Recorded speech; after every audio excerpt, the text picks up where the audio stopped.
안녕하십니까.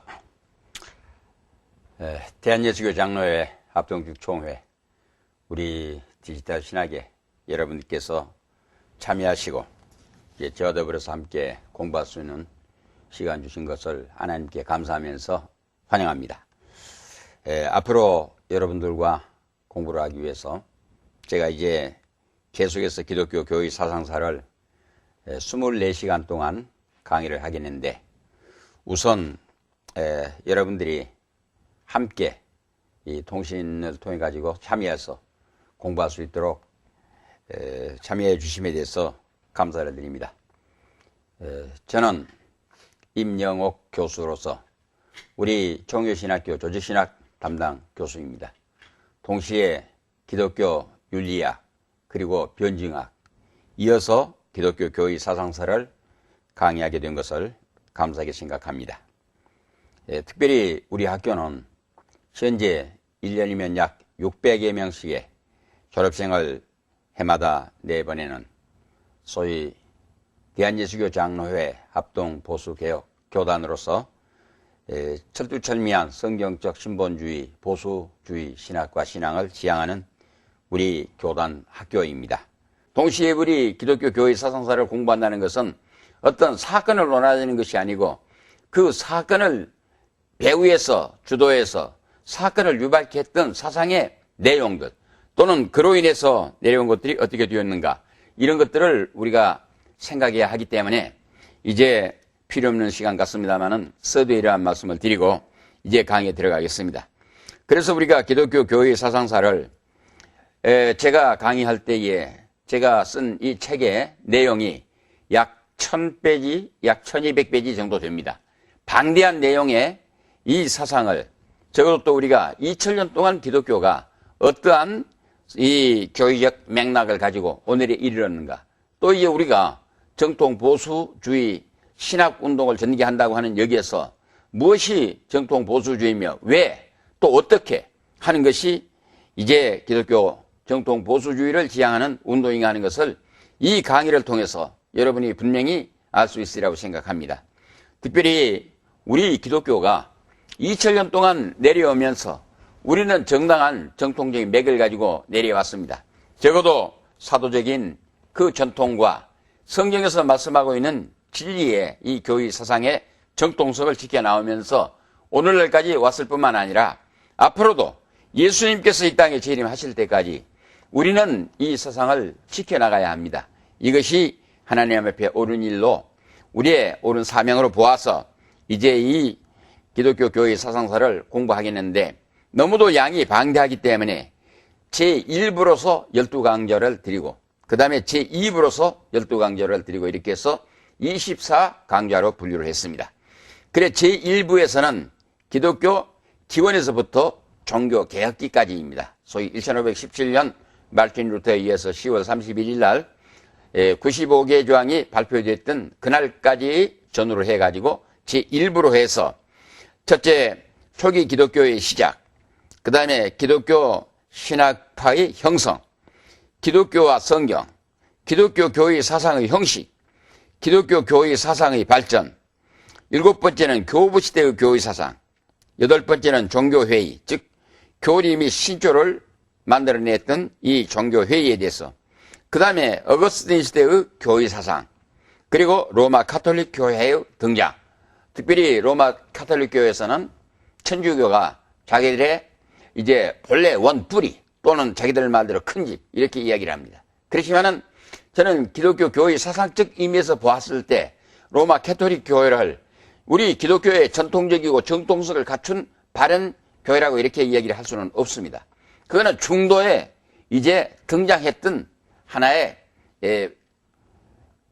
종파에 불과하다고, 이것을 이제 제가 이 교회사적 의미에서 증거를 하게 되겠습니다. 그 다음에 스콜라주의 철학, 그리고 12번째는 교황정치의 전횡이라고 이렇게 해서 오늘은 이제 총론을 제1로 해가지고 12강좌로 이렇게 나눠 드리게 되겠습니다. 그 다음에 가서 제2부로는 종교개혁기부터 시작해가지고 오늘에 이르기까지 우리 기독교 교회 사상이 어떠한 시비곡절을 겪으면서 파란만장했던 역사의 과정을 딛고 오늘날 우리들에게 신본주의 성경적 바른 신학 사상을 우리에게 전수하게 되었는가? 또 이제 우리가 앞으로 어떻게 이것을 지켜나가야 할 것인가?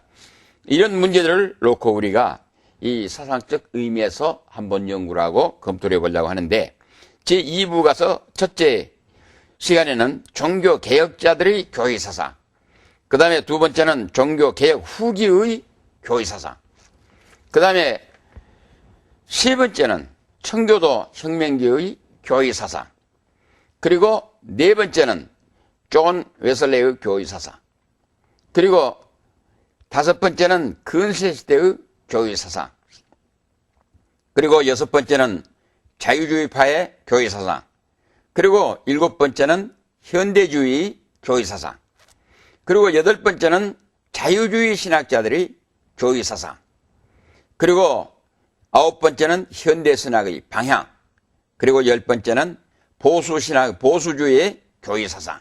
우리가 이제 지향하고 있는 보수주의의 그 중심 사상이 무엇인가?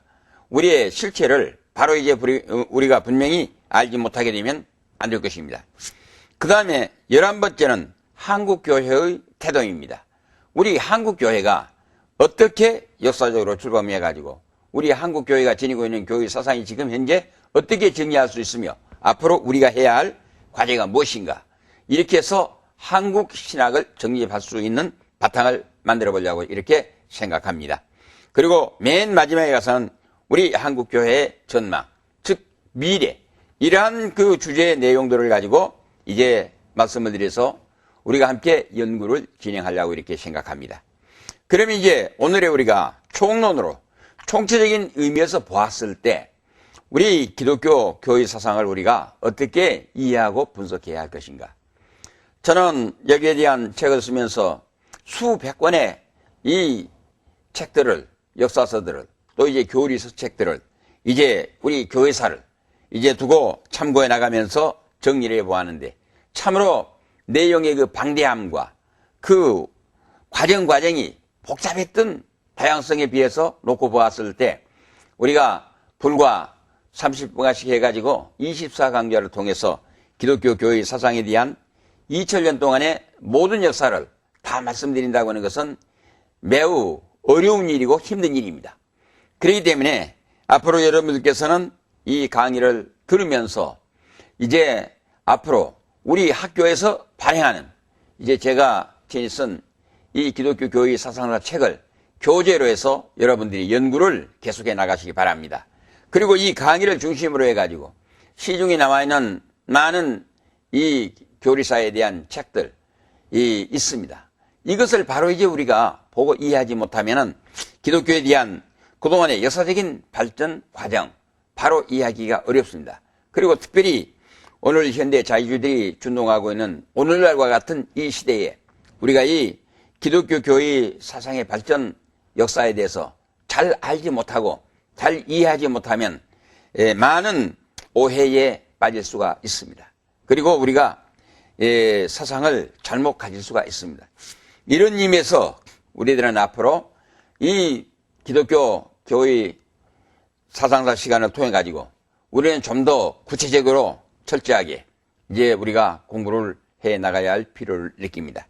그리고 제가 이 방대한 분량의 내용을 가지고 여러분에게 강의를 하실 때에 여러분들께서는 제가 이제 강의를 할 때마다 그 제목들을 중심으로 해 가지고 분명히 노트에 두었다가 여기에 따르는 주변의 모든 것들을 한번 여러분들이 숙제 삼아서 한번 연구해 볼 수 있는, 스스로 이제 파헤쳐서 연구해 볼 수 있는 계기가 이루어졌으면 좋겠습니다. 이런 얘기를 들을 수가 있습니다.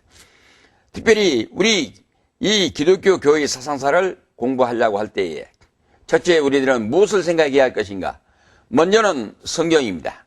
뭐니 해도 먼저는 성경인데 이 성경에 대한 바른 이해를 하지 못하면은 우리는 이제 기독교에 대한 자기 정론을 정립할 수가 없습니다. 그리고 우리가 믿는다고 하는 신앙의 문제, 또 이제 신학의 문제, 이 모든 문제들이 성경에 대한 것들이기 때문에 성경에 대한 바른 이해를 갖지 못하면 안 된다는 것을 여러분들이 미리 알으시고 분명히 앞으로도 이 과목의 과제 성경에 대한 구체적인 내용들이 나오겠습니다만은 여러분들은 성경을 사랑하십시오. 그리고 성경을 여러분들은 많이 읽으십시오. 제가 우리 한국교회 지도자들에게, 우리 신학생들에게 늘 강조한 점이 그 점입니다. 하루에 3끼를 밥을 먹어야 합니다. 그 육신이 살기 위한 밥을 먹는다고 이렇게 얘기를 합니다. 그리고 이제 우리가 성경을 놓고 얘기할 때 성경은 생명의 양식이라고 얘기를 합니다. 그런데 우리 한번 생각해 보십시오.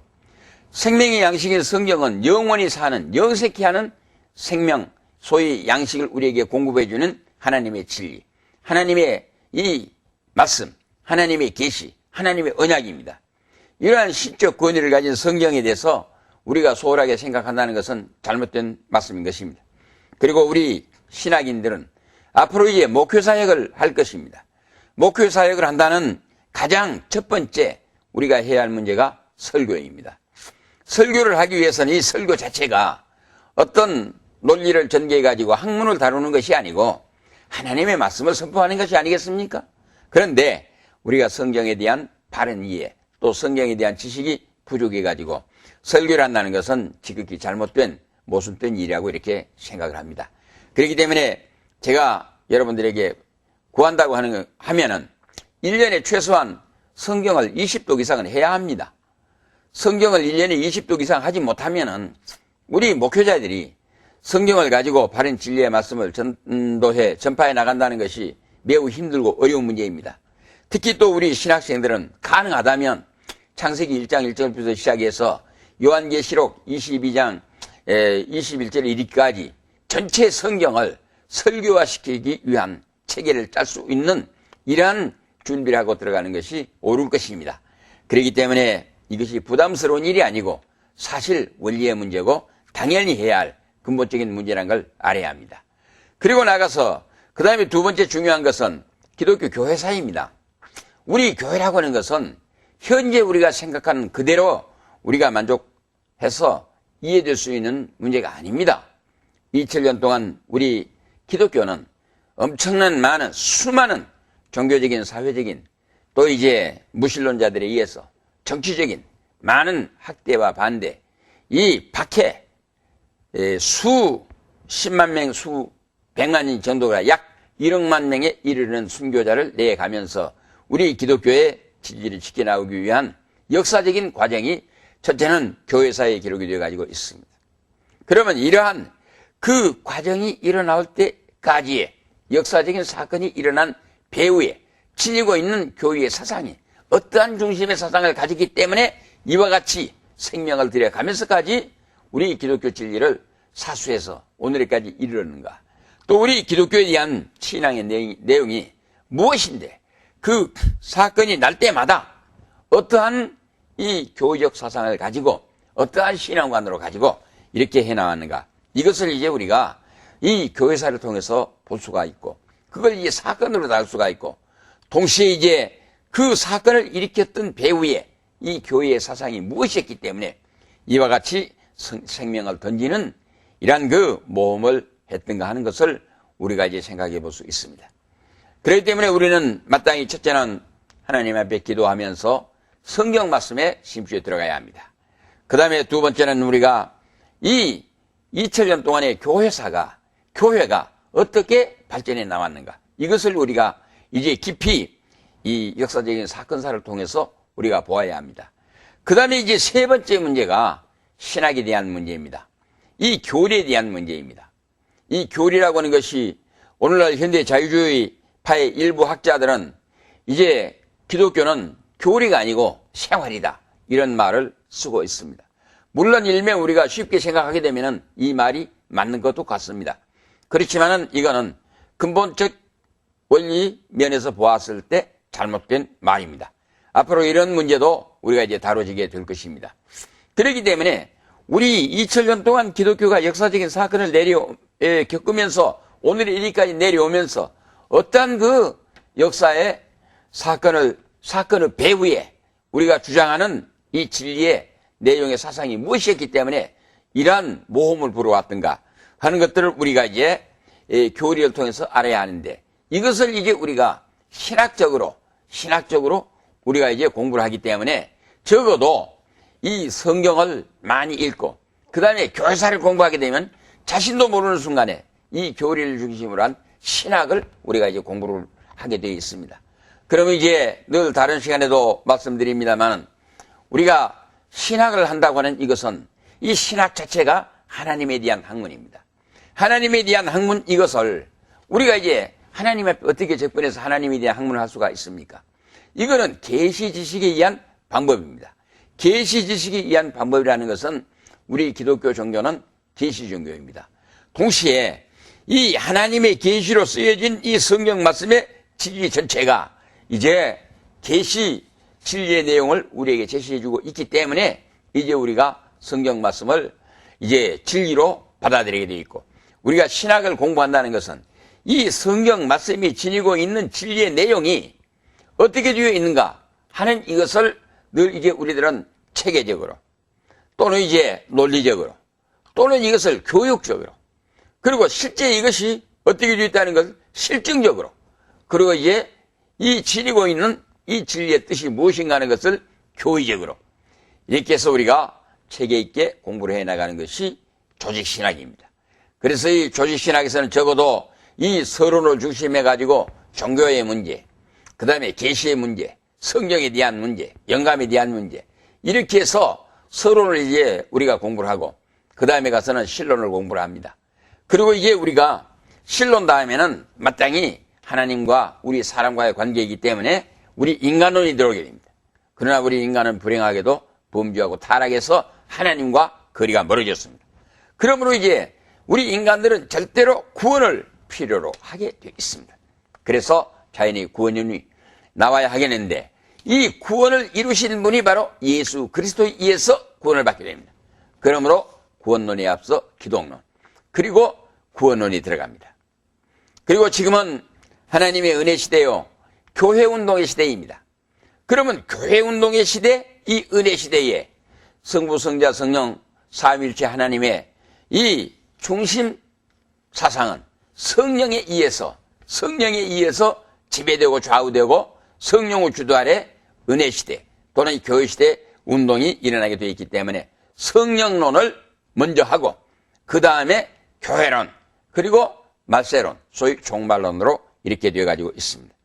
특별히 제가 시간이 있을 때마다 누누이 말씀을 드립니다만은 우리 학교에서는 또 특별히 제가 조직신학을 맡아 있는 한은 지금까지 우리 전통적인 조직신학 교재에 조직신학 책에 어떤 분도 성령론을 별도로 분류해가지고 독립시켜서 내놓은 일이 없었습니다.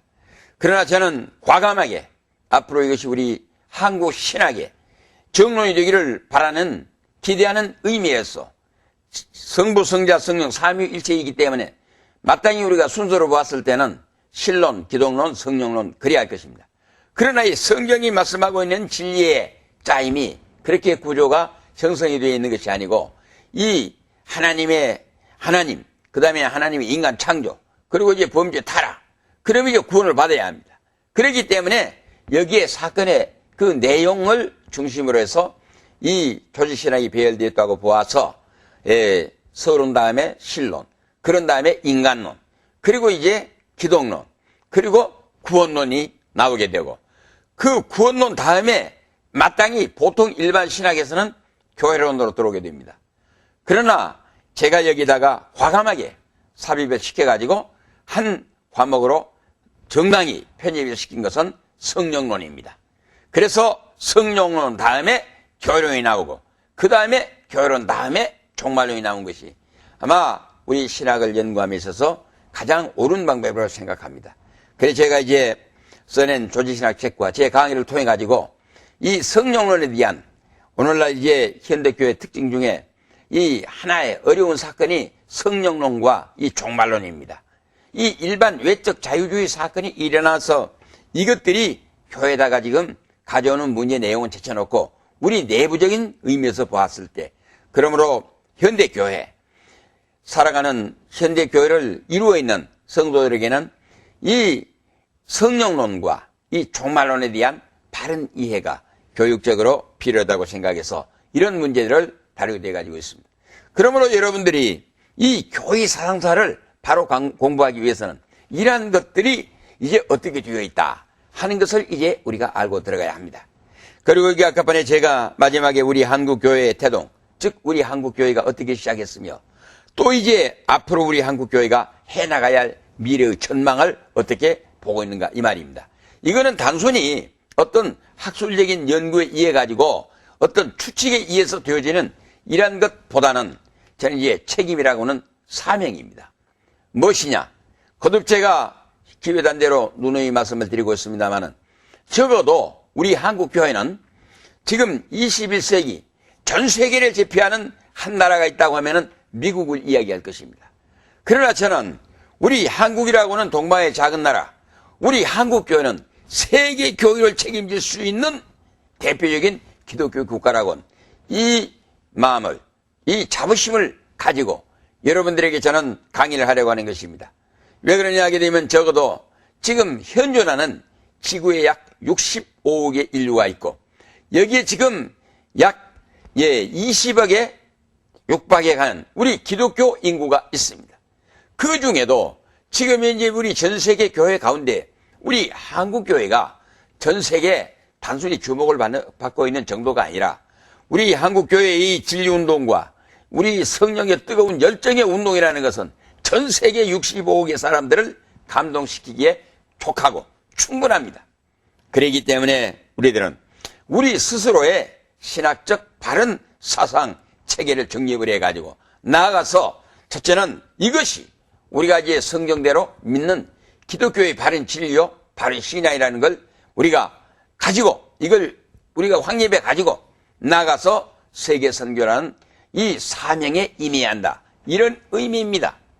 그렇기 때문에 우리 과거에 신학을 하셨던 분이라든가 또는 이제 새롭게 신학을 하기 위해서 지망하는 우리 신학인들은 모두가 다 같이 첫째는 하나님 앞에 기도해야 합니다.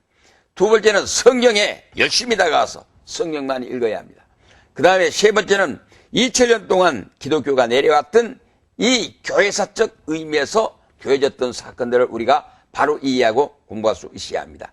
그 다음에 네 번째는 이 성경에서 지니고 있는 진리를 어떻게 우리가 체계적이고 논리적이고 교육적이고 또 실증적이고 교의적으로 이걸 이제 우리가 공부를 할 것인가.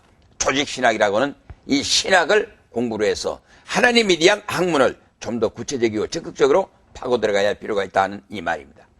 그리고 이제 마지막에 가서는 지금 이 교회의 사상사 문제가 나오는데 이 교회의 사상사는 사건사가 아니고 사건을 일으켰던 원인과 배후 동기 그 다음에 나타났던 그것이 미쳤던 정신적인 사상적인 영향이 어떻게 이제 발전하게 되었던가 이런 것들을 종합해 가지고 우리가 이제 예수님 이 땅에 오실 때까지 지향해야 할 우리의 신앙적인 우리 교회 운동의 방향이 어떻게 되어야 할 것인가. 특히 좁은 의미에서는 우리 한국교회가 이러한 의미에서 어떻게 사명을 수행해 나가야 할 것인가. 이런 문제들을 이 교회 사상사 시간을 통해 가지고 공부를 하게 될 것입니다.